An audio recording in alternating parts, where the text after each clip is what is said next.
خواتین و حضرات، اب اس جلسے کا دوسرا دلچسپ پہلو جو ہے اور دوسرا جو سیشن ہے وہ سوالات و جوابات کا سیشن ہے۔ سامعین میں 5 مائک لگائے گئے ہیں، 3 مردوں کے لیے اور 2 خواتین کے لیے۔ اگر سوال پوچھنے والوں میں کوئی غیر مسلم یعنی نان مسلم ہو تو انہیں پہلی ترجیح دی جائے گی، انہیں سب سے پہلے سوال کرنے کی اجازت ہوگی۔ تو میں تمام ہندو بھائی، کرسچن بھائی جو ادھر یہاں موجود ہیں وہ سامنے آ سکتے ہیں، ان کو پہلے پریفرنس دیا جائے گا اور ان کے لیے قطار کی بھی پابندی نہیں ہے۔ یہ ہدایت تمام 5 مائک کے لیے ہے۔ اب میں سوالات کا سلسلہ شروع کر رہا ہوں۔ مائک نمبر 1 پر جو صاحب کھڑے ہیں وہ اپنا سوال پوچھیں۔ My name is Kamal Kishore Pal and I am a student from Scholar West in this campus. And my question for you is, according to Islam, it is said that God has created human beings who would worship Him. But what is the reason behind creating human beings even though He had so many worshippers in the form of angels? ہمارے ہندو بھائی نے بہت اچھا سوال پوچھا ہے۔ اس نے کہا کہ خدا نے انسان کو بنایا ہے تاکہ وہ خدا کی عبادت کر سکے۔ ایسا ہی کہا گیا ہے قرآن میں بھی، سورہ دھریات میں، سورہ نمبر 51 آیت نمبر 56 میں، وَمَا خَلَقْتُ الْجِنَّ وَالْإِنسَ إِلَّا لِيَعْبُدُونَ۔ اللہ تعالیٰ فرماتے کہ ہم نے جن اور انسانوں کو بنایا ہے صرف اللہ کی عبادت کے لیے۔ تو سوال ہے ہندو بھائی کا، بہت اچھا سوال ہے کہ اللہ تعالیٰ کو عبادت کی ضرورت کیا ہے؟ اتنے چیز ہے، فرشتے ہیں، تو انسان اللہ کی عبادت کیوں کرے؟ کیا اللہ کو ضرورت ہے؟ بہت اچھا سوال ہے، بہت اہم سوال ہے۔ مثال کے طور پہ ہم کہتے ہیں اللہ اکبر، اللہ بڑا ہے، اللہ مہان ہے۔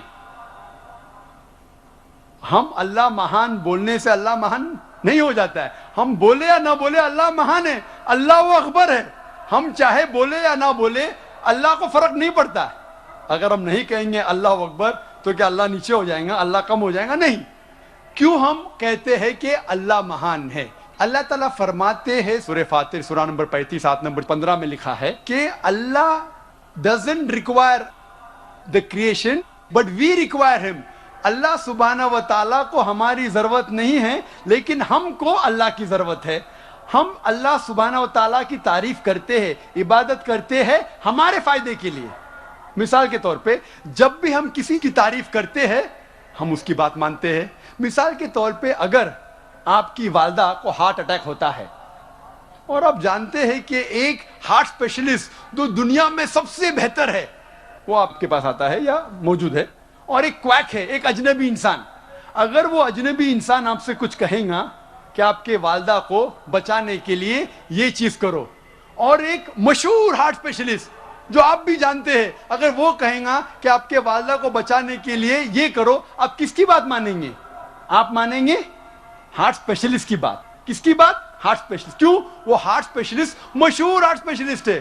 اسی طریقے سے ہم جب اللہ کی عبادت کرتے ہیں، ہم مسلمان، ہم اللہ کی تعریف کرتے، الحمدللہ رب العالمین الرحمن الرحیم مالک یوم الدین، سب تعریف کرتے ہیں اللہ کی۔ جب ہم تعریف کرتے ہیں کہ وہ حاکم ہیں، وہ رحمت والا ہے، وہ سب سے بڑا ہے، سب سے زیادہ جاننے والا ہے، تو اللہ کو تو فرق نہیں پڑتا ہے۔ لیکن ہم جب ان کی تعریف کرتے ہیں اس اللہ کی، تو اللہ جو اپنی کتاب قرآن مجید میں ہدایت دے رہا ہے ہم اس کے اوپر عمل کرتے ہیں۔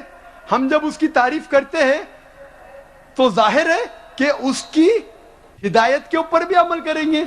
تو ہم تعریف کر رہے ہیں ہماری بھلائی کے لیے، ہم اس کی عبادت کر رہے ہیں ہماری بھلائی کے لیے۔ اللہ کو فرق نہیں پڑتا، اللہ کو ہماری ضرورت نہیں ہے، ہمیں اللہ کی ضرورت ہے۔ تو ہم جب تعریف کرتے ہیں ہمیں پتا چلتا ہے قرآن میں اللہ کہتے ہیں شراب مت پیو، تو ہم شراب پینا چھوڑ دیتے ہیں۔ فائدہ کس کا ہوتا ہے؟ اللہ کا فائدہ ہوتا ہے ہمارا۔ ہم بیماری سے بچتے، سیروسس آف لیور سے بچتے، کینسر آف ویسوفیگس سے بچتے، کینسر آف لیور سے بچتے۔ میں سینکڑوں بیماری کے نام لے سکتا ہوں ڈاکٹر ہونے کے لائق، اگر آپ شراب نہیں پیتے۔ اللہ تعالیٰ کہتا ہے کہ جوا مت کھیلو، فائدہ کس کا ہے؟ ہمارا، اللہ کا تھوڑی۔ تو ہم اللہ کی عبادت کرتے ہیں ہمارے فائدے کے لیے تاکہ ہم آخرت میں سفلتا پائے۔ اللہ تعالیٰ کہتے ہیں سورہ ملک میں سورہ نمبر 67 آیت نمبر 2 میں، الذی خلق الموت والحیات، اللہ نے موت اور زندگی بنائی تاکہ وہ یہ جان لے کہ ہم میں سے کون اچھا ہے اور ہم اس امتحان میں سفلتا پا سکے. تو ہم اللہ کی عبادت کرتے ہمارے فائدے کے لیے, اللہ کو کوئی فرق نہیں ہوتا. Hope that answers the question. Mic number 2 سے ہمارے بھائی سوال کریں. میری گزارش ہے اس طرف اگر کوئی نان مسلم بھائی ہمارے ہیں تو پہلے ان کو سوال کرنے کا موقع دیں. میرا نام ستیش سنگھ ہے. میں پہلے تو ڈاکٹر ذاکر صاحب کو دھنیہ واد دینا چاہوں گا کہ جنہوں نے آج بہت اچھی تقریر کی. میرا سوال یہ ہے, مانا جاتا ہے کہ وید یہ سب سے پرانے ہیں اور اکثر یہ کہا جاتا ہے قرآن کی جو کتاب ہے یہ پہلی اور آخری کتاب ہے, ان دونوں میں فرق کیا ہے؟ بھائی صاحب نے سوال پوچھا ہے کہ وید بہت پرانی کتاب ہے, وید پہلی آئے, قرآن بعد میں آیا, تو وید اور قرآن میں فرق کیا ہے؟ اور اب یہ بھی پوچھ سکتے ہیں کہ کیا ہم کہہ سکتے ہیں کہ وید خدا کا کلام ہے؟ وید جیسے کہ میں نے کہا میری تقریر میں کہ لوگ کو یہ نہیں پتا کہ وید کب آیا وجود میں, لیکن اکثر ہندو اسکالرز کہتے ہیں کہ یہ تقریباً 4000 سال پرانی کتاب ہے. قرآن مجید 1400 سال پرانی ہے, تو ظاہر ہے کہ وید پہلے آیا ہے. قرآن مجید میں لکھا ہے سورہ رعد میں سورہ نمبر 13 آیت نمبر 38 میں, لِكُلِّ اجلٍ کتاب, ہر دور میں اللہ نے ایک کتاب نازل کی. نام سے صرف 4 کتابوں کا ذکر ہے, توراہ, زبور, انجیل اور قرآن. توراہ وہ وحی ہے, وہ کتاب ہے جو اللہ تعالیٰ نے موسیٰ علیہ السلام پہ نازل کی. زبور وہ کتاب ہے, وہ وحی ہے جو داؤد علیہ السلام پہ نازل کی. انجیل وہ کتاب, وہ وحی ہے جو اللہ سبحانہ و تعالیٰ نے عیسیٰ علیہ السلام پہ نازل کی. اور قرآن مجید اللہ سبحانہ و تعالیٰ کی آخری کتاب, آخری وحی ہے جو آخری پیغمبر محمد صلی اللہ علیہ وسلم پہ نازل کی. لیکن نام سے صرف 4 کتابوں کا ذکر ہے قرآن میں, لیکن قرآن میں لکھا ہے کہ اللہ تعالیٰ نے کئی کتابیں بھیجی, صحف ابراہیم اور کئی کتابیں. تو آپ کا سوال ہے وید اور قرآن میں فرق کیا ہے؟ جتنے بھی کتابیں قرآن مجید کے پہلے آئے وہ صرف اپنے لوگوں کے لیے آئے تھے, اور وہ سارا پیغام جو کتاب میں لکھا ہے اس کتاب میں وہ محدود تھا صرف ایک وقت کے لیے. مثال کے طور پہ انجیل نازل کیا اللہ نے عیسیٰ علیہ السلام پر, صرف تھا بنی اسرائیل کے لیے, سارے انسانیت کے لیے نہیں تھا. لیکن کیونکہ قرآن مجید آخری کتاب ہے اللہ کی, وہ صرف مسلمانوں یا عربوں کے لیے نہیں, سارے انسانیت کے لیے ہے. پہلا نقطہ یہ جاننا چاہیے کہ وید کا ذکر قرآن میں نہیں ہے لفظ سے. یہ کہا گیا ہے کہ ہر دور میں کتاب آئی, تو ظاہر ہے کہ ہندوستان میں بھی شاید کوئی کتاب آئی. کون سی کتاب ہے ہمیں نہیں پتا. وید کا ذکر نہ قرآن میں ہے نہ صحیح حدیث میں. لیکن اسی لیے میں یہ نہیں کہہ سکتا ہوں کہ وید خدا کا کلام ہے, 100% نہیں کہہ سکتا ہوں, کیونکہ نام سے وید کا ذکر قرآن میں موجود نہیں. میں یہ کہہ سکتا ہوں کہ ہو سکتا ہے, میں بھی وید خدا کا کلام ہے, ہو سکتا ہے, نہیں بھی ہو سکتا, مجھے نہیں پتا. لیکن اگر وید اللہ کا کلام تھا, اگر مان لو بحث کے طور پہ, if we agree for sake of argument, کیا وید خدا کا کلام ہے, تو صرف وہ اس وقت کے لیے تھا اور ان لوگوں کے لیے تھا, آج کے لیے نہیں. آج ہمیں ماننا چاہیے آخری کلام, آخری کتاب قرآن مجید میں. وید اگر مان لو خدا کا کلام تھا بھی تو صرف اس وقت کے لیے تھا اور ان لوگوں کے لیے تھا. اور جتنے بھی کتابیں قرآن مجید کے پہلے آئے اس میں ملاوٹ ہو چکی ہے, چاہے وہ بائبل ہو, چاہے وہ وید ہو. ہندو دھرم کے اسکالرز کہتے ہیں وید میں بہت ملاوٹ ہے, وید میں کئی چیزیں ہیں جو میں مان نہیں سکتا صحیح ہے, کتنے ان سائنٹیفک چیزیں ہیں, کانٹرڈکشنز ہے. تو میں ڈاکٹر ہونے کے لحاظ سے یہ نہیں مان سکتا ہوں, یہ غلطیاں خدا کے نام پہ نہیں لکھ سکتا ہوں. میں نے میرے تقریر میں صرف وید کی اچھی باتیں بیان کی, جو باتیں قرآن سے ملتی ہے. قرآن کے اور ایک نام ہے فرقان. فرقان مطلب حق اور باطل کے درمیان فرق کرنے کی کتاب. تو جو چیز قرآن سے ملتی ہے ہمیں کوئی اعتراض نہیں ماننے کے لیے کیا یہ پورشن, یہ بھاگ وید کا